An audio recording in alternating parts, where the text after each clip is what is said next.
위에서 한 싹이 나서 만민의 기치로 설 것이요 그랬습니다.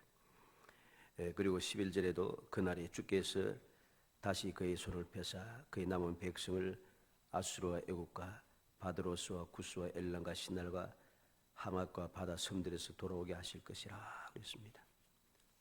보니까 그날에 대한 이야기를 우리에게 들려주고 있습니다. 우리는 그날에 일어나는 그 모든 일들을 바라보면서 우리가 하나님의 그 사랑, 또 하나님의 약속, 그리고 하나님의 말씀의 권능에 대해서 마음에 새기고 그 말씀을 의지하여 굳건한 믿음으로 소망 중에 즐거워하는 그러한 삶을 살 수 있도록 우리의 믿음을 날마다 새롭게 더욱더 주님의 은혜를 마음에 새기는 그러한 생활을 끊임없이 이어가야 할 것입니다.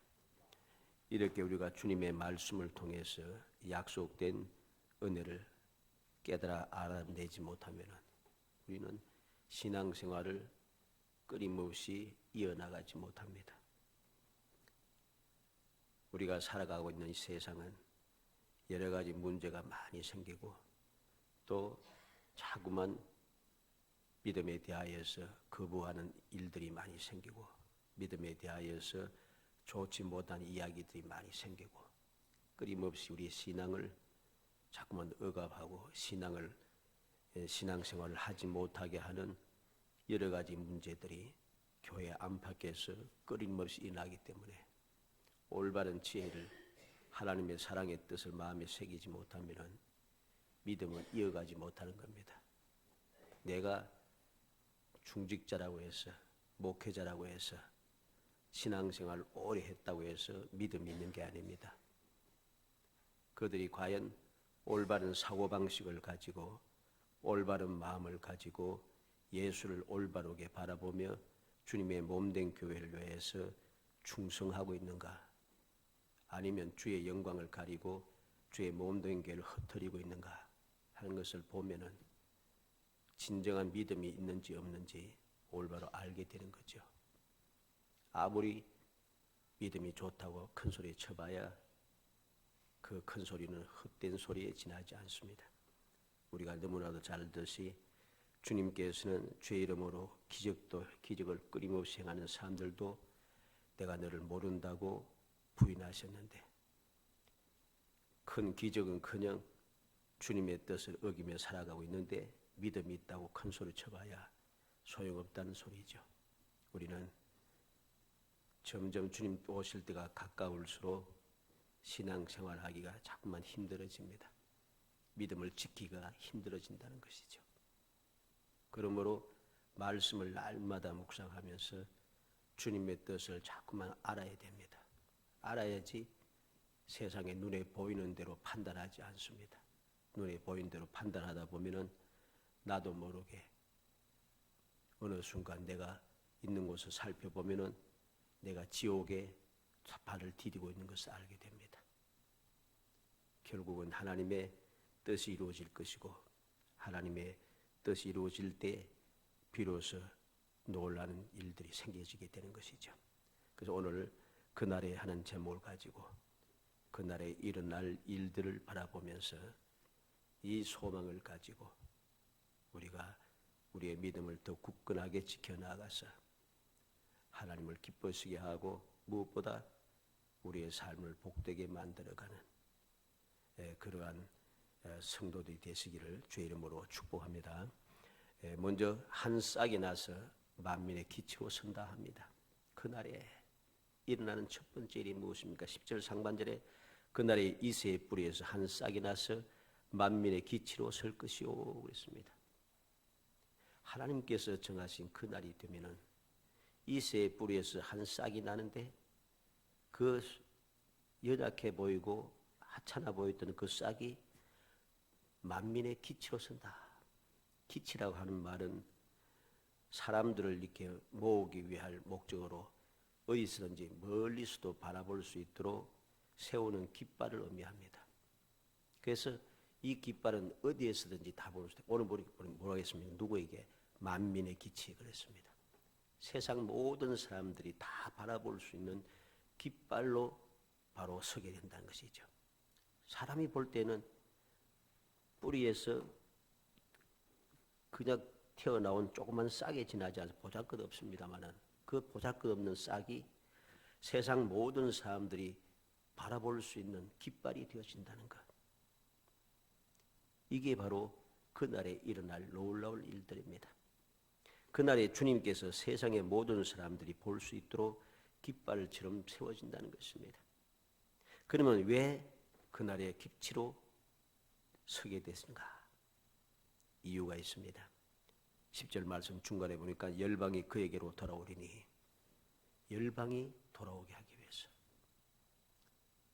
열방이 하나님께로 돌아오게 하기 위해서, 믿음의 자유로 돌아오게 하기 위해서 바로 만민의 기치로 깃발로 서서게 우뚝 서게 된다는 것입니다.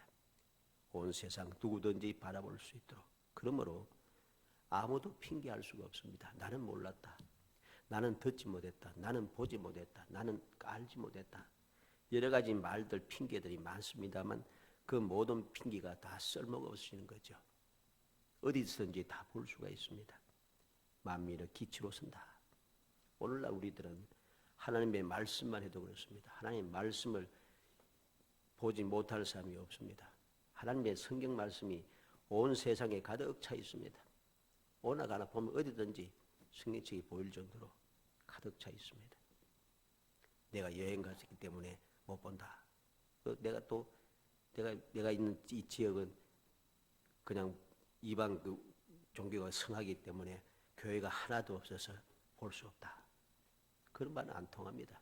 하나님의 말씀이 없는 데가 없어요. 요즘은 사방에 그만 내가 조금만 신경만 쓰면은 사방에 하나님 말씀이 쫙 깔려 있습니다. 쫙 깔려 있습니다.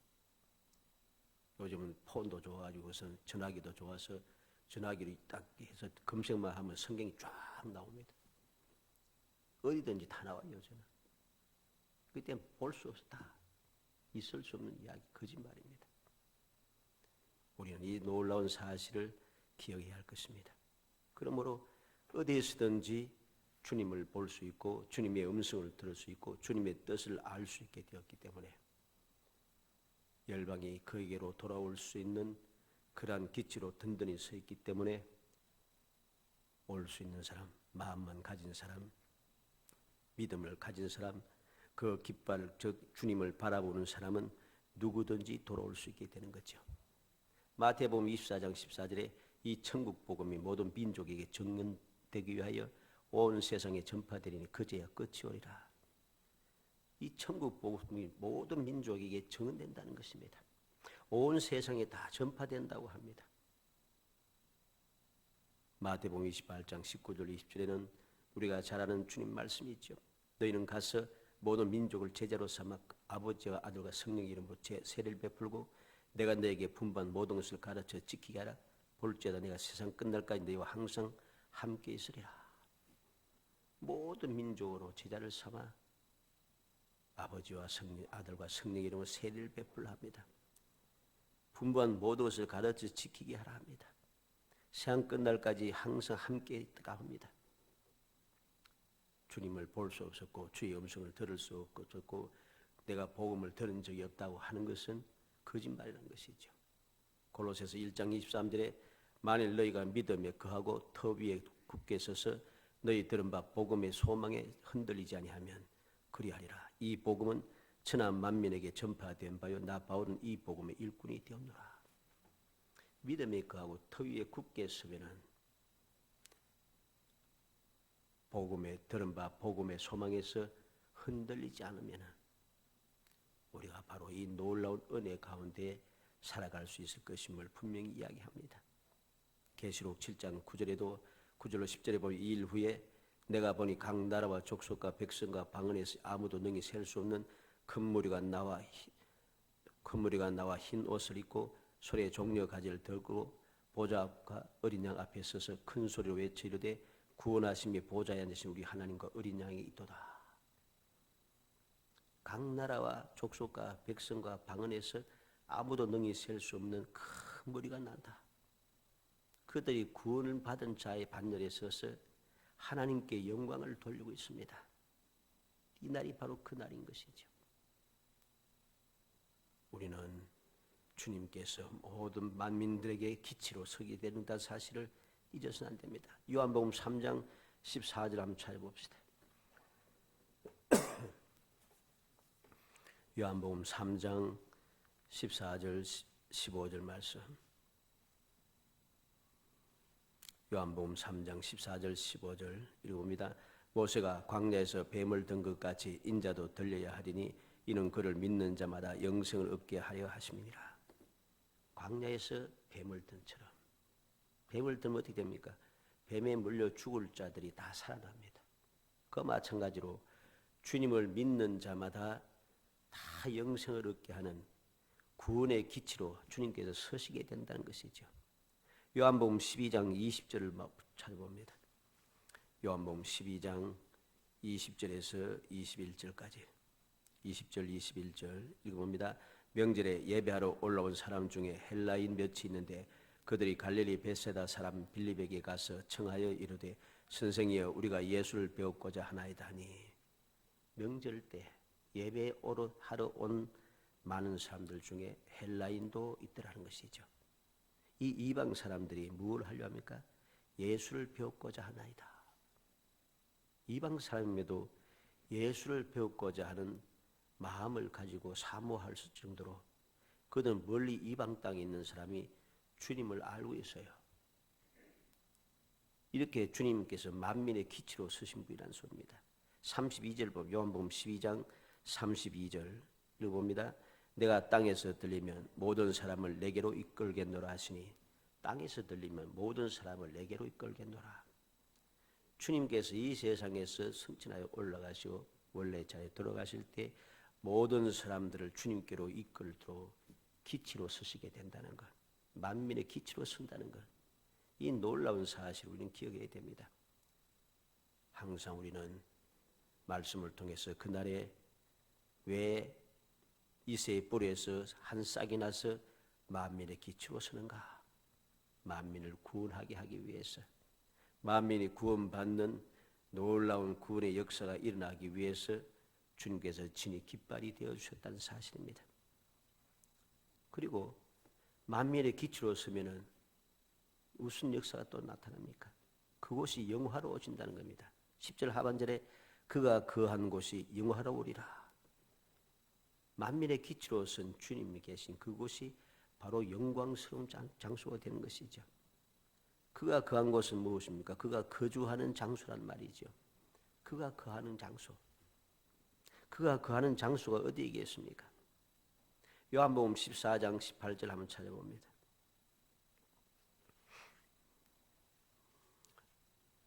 요한복음 14장 18절에서 21절까지 요한복음 14장 18절에서 21절 읽어봅니다. 내가 너희를 고아와 같이 버려두지 아니하고 너희에게로 돌아오리라. 조금 있으면 세상을 다시 나를 보지 못할 것이로되 너희는 나를 보리니 이는 내가 살아있고 너희도 살아있겠음이라. 그날에는 내가 아버지 안에 너희가 내 안에 내가 너희 안에 있는 것을 너희가 알리라. 나의 계명을 지키는 자라야 나를 사랑하는 자니 나를 사랑하는 자는 내 아버지께 사랑을 받을 것이요 나도 그를 사랑하여 그에게 나를 나타내리라. 고아와 같이 버려두지 않고 돌아온다 하십니다. 오리라. 세상은 다시 나를 보지 못할 것이지만 너희는 나를 볼 것이라고 합니다. 그날엔 내가 아버지 안에 너희가 내 안에 내가 너희 안에 있는 것을 너희가 알 것이라고 합니다. 누가 그럴 수 있습니까? 나의 계명을 지키는 자라야 나를 사랑하는 자니. 나를 사랑하는 자는 내 아버지께 사랑을 받을 것이요 나도 그를 사랑하여 그에게 나를 나타내리라. 이 말이 무슨 말입니까? 주님께서 함께 거하신다는 거죠. 주님을 믿고 주님을 사랑하여 주의 말씀대로 순종하며 살아가는 충성된 믿음의 성도들을 주님께서도 사랑하셔서 그들과 함께 거한다는 것입니다. 함께 거하는 그들에게 놀라운 영광의 역사가 나타나는 거죠. 주님께서 함께 하시니 함께하는 그곳이 얼마나 영광스럽겠습니까? 세상에서도 좀 유명한 사람하고 같이 옆에 있으면 괜히 우쭐해지고 사진 한 장 찍으려고 애를 쓰고 사진 한 장 찍어놓고는 그 사진을 떼놓고 자랑을 합니다. 내가 누구하고 사진 찍고 내가 누구하고 알고 내가 누구를 알고 있다. 뭐 야단합니다. 그들과 내가 식사도 하고 뭐 야단답니다. 하물며 전능하신 하나님께서 함께 하신다는데 얼마나 영화로운 곳이 될 것인가. 이 사실을 알아야 됩니다. 요한복음 14장 23절 말씀도 봅니다. 14장 23절 읽어봅니다. 예수께서 대답하여 이르시되 사람이 나를 사랑하면 내 말을 지키리니 내 아버지께서 그를 사랑하실 것이요 우리가 그에게 가서 거처를 그와 함께하리라. 주님을 사랑하는 자는 주님의 말을 지킨다 합니다. 바로 그러한 사람들을 하나님께서 사랑하셔서 거처를 함께 하신다 합니다. 전지전능하신 하나님께서 함께 하시면 얼마나 존귀하고 영광스러운 존재가 될 것인가. 두말할 필요가 없죠. 이게 주님의 은혜인 것입니다. 그날에 일어나는 놀라운 역사입니다. 오늘날 우리가 바로 이 놀라운 은혜를 받아 누린 사람이죠. 우리는 원래 이스라엘 사람들이 아니었습니다. 구원받을 존재가 아니었다는 것이죠. 그런데 주님께서 오셔서 만민의 기치로 든든히 서심으로 말미암아 오늘날 우리가 예수님을 바라보고 주님을 믿음으로 하나님의 자녀가 되고 존귀한 자가 되었다는 사실, 이 사실을 우리는 기억해야 됩니다. 이 사실을 우리가 기억하고 마음에 감사하고 감격한 마음이 가득 채워져야 됩니다. 감사하고 감격한 마음이 가득 채워질 때 비로소 우리는 주님의 영광을 위해서 살아갈 수 있게 되는 거죠. 주님의 뜻을 어기며 살아가고 있으면서도 내가 주를 사랑하고 주를 믿는다는 것은 너무나도 큰 거짓말입니다. 거짓말의 대가는 반드시 치르게 되는 것이죠. 두 번째로 그날에 무슨 일이 아닙니까? 다시 손을 펴 돌아오게 한다 그랬습니다. 11절로 12절에 보면 그날에 주께서 다시 그의 손을 펴사 그의 남은 백성을 아수르와 애국과 바드로스와 구스와 엘론과 시날과 하맛과 바다 섬들에서 돌아오게 하실 것이라. 여호와께서 열방을 향하여 기치를 세우시고 이스라엘이 쫓긴 자들 모으시며 땅 사방에서 유다에 흩어진 자들 모으시리니 그랬습니다. 그날이 되면은 다시 손을 펴서 돌아오게 한다. 누구를 돌아오게 합니까? 남은 백성을 돌아오게 한다는 것입니다. 남은 백성을.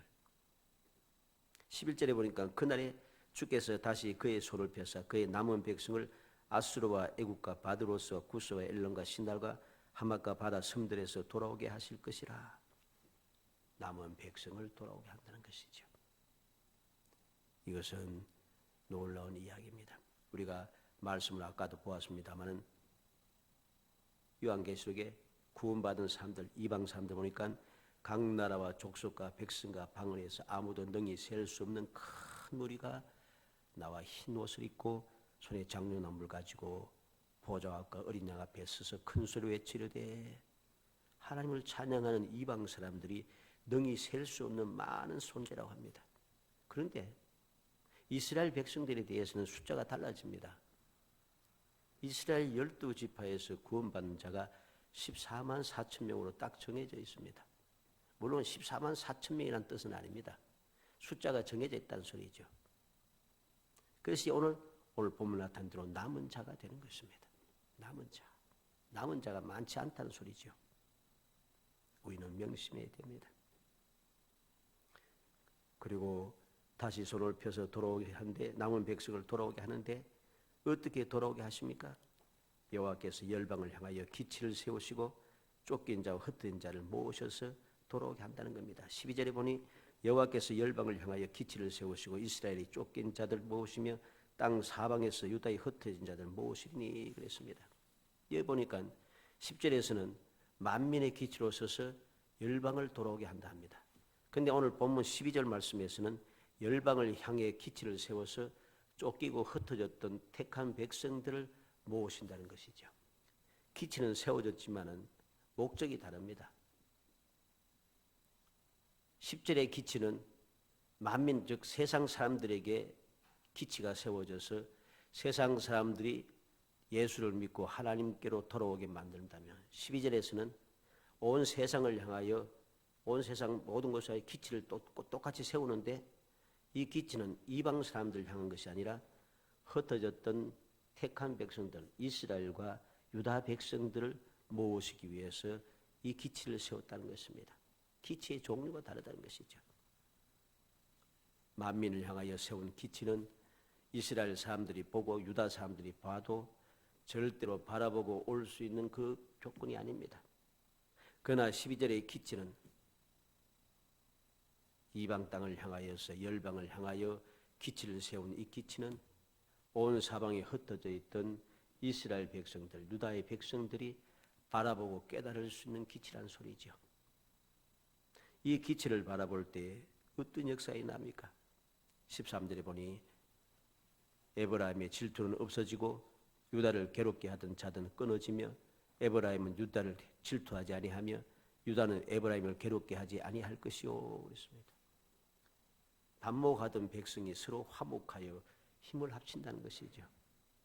이스라엘과 유다가 갈라져서 서로 원수들이 싸우는 이유가 무엇입니까? 에브라임이 질투했기 때문에. 에브라임은 자기가 요셉의 후손이기 때문에 큰 복을 받은 존재고 우리가 숫자도 많고 해서 우리가 왕이 되고 이스라엘 족속의 대표가 되어야 되는데 이게 안 되는 거죠.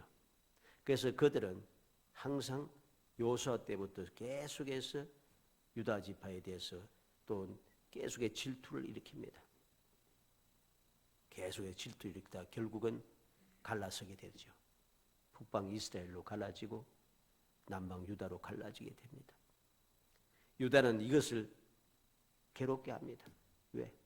하나님께서 기름 부어 세우신 모세의 그 줄기에 모세의 그 다윗 왕의 그 계보를 무시하고 반역을 했다는 것입니다. 그래서 이 에브라임과 유다는 계속해서 싸우고 다투고 하는 거죠. 에브라임은 유다를 질투하고 유다는 반역을 했다고 해서 에브라임을 괴롭히고 이렇게 자꾸만 싸워 왔는데 이제 그날이 되면은 반목하던 이 백성들이 화목하게 된다. 화목하여 힘을 합치는 것입니다. 화목의 힘을 합쳐서 무슨 일을 합니까? 주의를 정복하여 복종하게 합니다. 14절에 보니 그들이 서쪽으로 블레셋 사람들이 어깨에 날아앉고 동방 백성을 노력하며 에돔과 모압의 손을 대며 암몬 자손을 자기에게 복종시키리라. 블레셋 사람들, 동방 백성들, 에돔과 모압, 암몬 자손들 이들은 이스라엘을 끊임없이 괴롭히던 존재들이죠. 그들을 노력하고 그들에게 손을 대서 그들을 복종시키는 승리의 역사가 일어나게 한다는 것이죠. 또 무슨 일이 납니까? 기적을 베푸셔서 편안히 돌아오게 하신다. 이런 일이 있기 위해서는 기적이 일어나지 않으면 안 됩니다. 왜? 지금 이스라엘과 유다는 망할 수밖에 망하게 되고 온 세상 사방으로 흩어졌는데 이런 힘을 합쳐서 한 나라가 되어서 주위에 있는 괴롭히던 나라를 정복하고 다스리기 위해서는 기적이 일어나야 되죠. 기적이 일어나지 않으면 일어날 수 않는 일입니다. 그런데 하나님께서 그들 위해 기적을 베푸시는 거죠. 15절에 여호와께서 애굽 해만을 말리시고 그의 손을 유브라데 하수 위에 흔들어 뜨거운 바람을 일으켜 그의 하수를 저 7갈래로 나누어 신을 신고 건너가게 하실 것이라. 여호와께서 언약의 하나님이시죠. 약속한 것을 반드시 이루시는 전능하신 하나님께서 어떻게 역사하시는가? 어떤 기적을 일으키시는가? 애굽 해만을 말리시고 즉 홍해를 말리셨다는 소리입니다. 그렇게 말리시듯이 그의 손을 유브라데 하수 위에 흔들어 뜨거운 바람을 일으켜 하수를 쳐서 7갈래로 나누고 신을 신고 건너가게 하신다. 옛날 여호와께서 홍해를 마르게 하시고 백성을 구원하셨던 것처럼 여호와께서 권능의 손으로 뜨거운 바람을 일으켜 유브라데 강을 7갈래로 나누게 한다는 것이죠. 나누어 말려서 백성들이 신을 신은 채로 건널 수 있게 한다는 겁니다. 원래 유브라데 이 강은 큰 강이기 때문에 그 사람이 그냥 건널 수 없는 강입니다. 그런데 하나님께서 기적을 일으켜서 신을 신은 채로 건널 수 있도록 그렇게 하신다는 것이죠. 이게 여호와의 권능의 역사가 즉 기적이 일어난다는 소리입니다. 16절에 보면 그의 남아있는 백성 곧 아수르에서 남은 자들 위하여 큰 길이 있게 하시되 이스라엘이 애굽 땅에서 나오던 날과 같게 하시리라. 이렇게 애굽 유브라데 강을 7갈래 나서 신을 신은 채로 건너게 하실 뿐만 아니라 신을 치는 채 건너서 돌아오는 백성들을 위해서 큰 길을 있게 하신다. 다시 말해 큰 길이라고 하는 것은 바로 사람이 인공적으로 만들었던 큰 대로를 말합니다. 구약 시대에는 그 앞에 그 요소라든가 여호수아라든가 또 사사기를 보면은 여기 뭐라고 하니까 왕의 길이라 합니다. 왕의 길. 이것이 큰 길이라고 부르기도 합니다. 이 길이 바로 오늘 보면 나타나는 길입니다. 인공적으로 만든 길, 공공도로를 말하죠. 그래서 대로를 쫙 닦아서 잘 갈 수 있도록, 어렵지 않게 나아갈 수 있도록,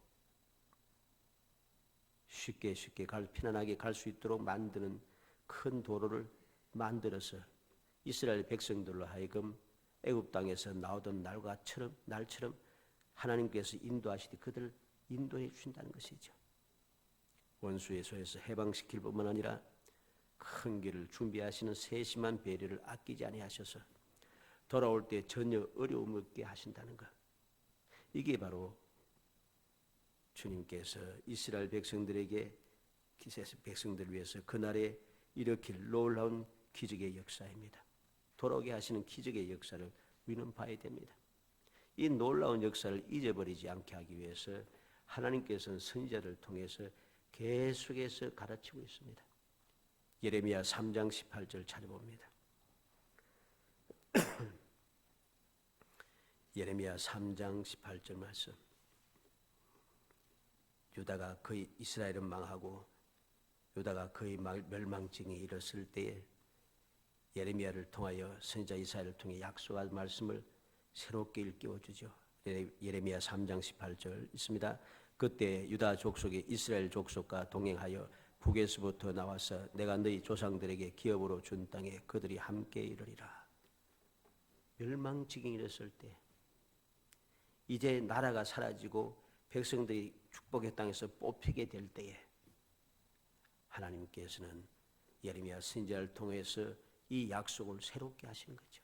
하면서 잊지 않도록 합니다. 이렇게 이들이 이방 땅으로 바벨론으로 포로로 잡혀갔습니다. 포로로 잡혀가 70년 동안 70년이 지났지 않습니까? 70년이 지났으니까 잊어버릴 수밖에 없어요. 그런데 잊어버리지 않도록 다시 기억하게 하기 위해서 또 선지자를 통해 말씀합니다. 에스겔서 37장 16절 찾아봅니다.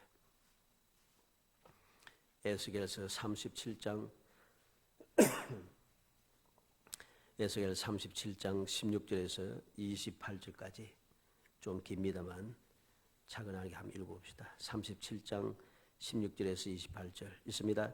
인자야 너는 막대기 하나를 가져다가 그 위에 유다와 그 짝 이스라엘 자손이라 쓰고 또 다른 막대기 하나를 가지고 그 위에 에브라임의 막대기 곧 요셉과 그 짝 이스라엘 온 족속이라 쓰고 그 막대기들을 서로 합하여 하나가 되게 하라. 내 손에서 둘이 하나가 되리라.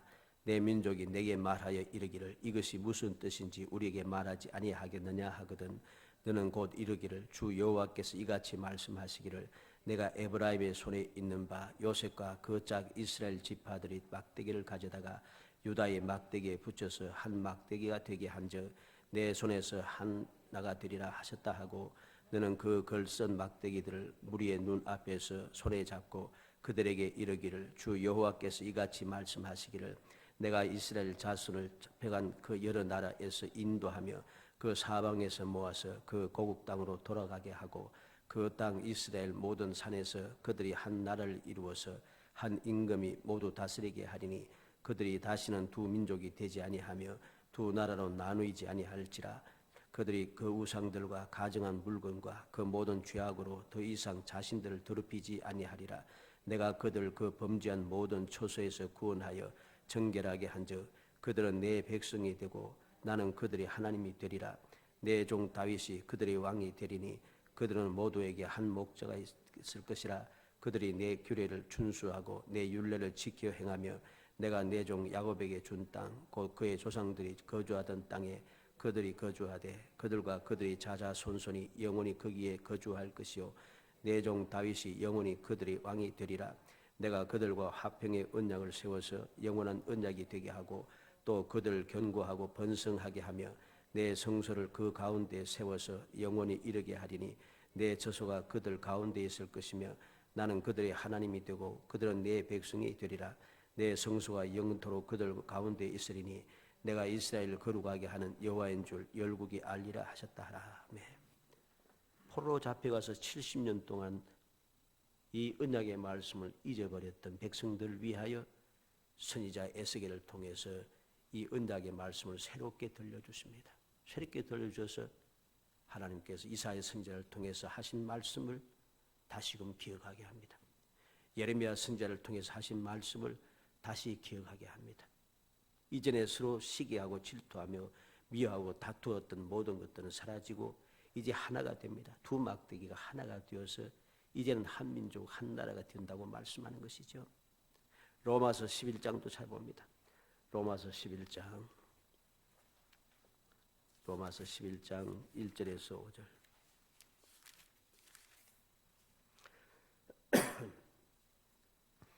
로마서 11장 1절에서 5절 말씀까지 읽어봅니다. 그러므로 내가 말하노니 하나님이 자기 백성을 버리셨느냐? 그럴 수 없느니라. 나도 이스라엘이니요 아브라함의 씨에서 난 자요 베냐민 지파라. 하나님이 그 미리 아신 자기 백성을 버리지 아니하셨나니 너희가 성경이 엘리야를 가리켜 말한 것을 알지 못하느냐?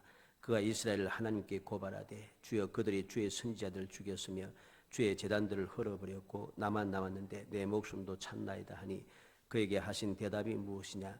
내가 나를 위하여 바알에게 무릎 꿇지 아니한 사람 7,000명을 남겨두었다 하셨으니 그런즉 이와 같이 지금도 은혜로 택하심을 따라 남은 자가 있느니라. 바울 사도도 지금 유대인들이 끊임없이 예수를 배반하고 예수를 핍박하고 복음을 끊임없이 방해하고 있지만은 그러나 하나님께서 남은 자가 있다는 것이죠. 남은 자가 있다. 오늘 이사야서 10장 21절로 22절도 역시 마찬가지입니다.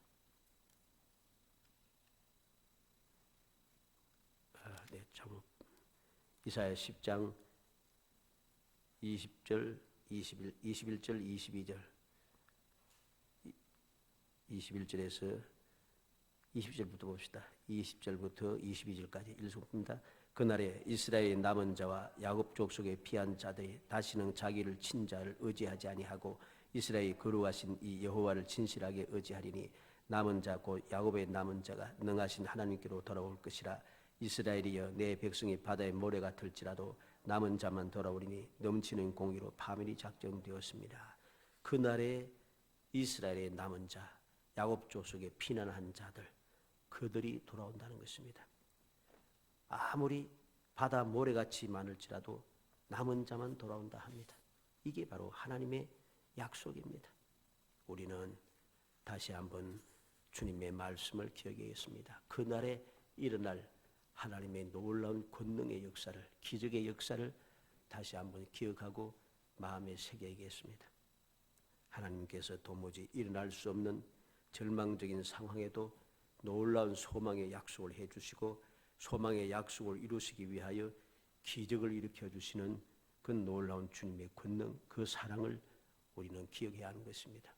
믿음을 가지고 우리가 주님 앞에 나아가며 그날을 사모하며 그날을 기억하고 그날을 믿으며 우리가 주님 앞에 더 가까이 나아갈 때에 주님께서 일으켜 주시는 그날의 놀라운 역사를 우리가 눈으로 보게 될 것이고 그 기적을 체험하게 될 것이고 주님께서 살아계셔서 약속하신 데 우리를 버리지 아니하시고 함께 하심을 깨닫게 될 것이고 이러한 깨닫게 됨으로 우리의 믿음이 더욱 든든하게 자라가고 믿음이 자라가면 자라갈수록 우리가 누리는 은혜도 충만해지는 것이죠. 이러한 충만한 역사가 일어나면 일어날수록 우리의 신앙생활이 더욱더 행복해지는 것입니다.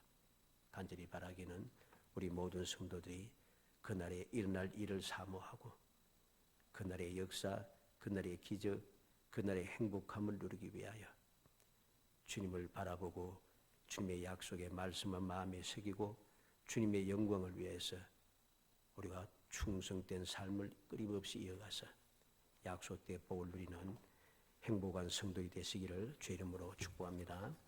은혜 감사합니다. 사랑하여 주셔서 택하여 주시고 택한 저희들로 하여금 주님의 은혜를 사모하게 하심을 감사합니다. 그날에 일어날 주님의 사랑의 역사, 기적의 역사를 사모하게 하시고 믿음을 가지고 그날 기다릴 수 있도록 끊임없는 사랑으로 베풀어 주심을 감사합니다.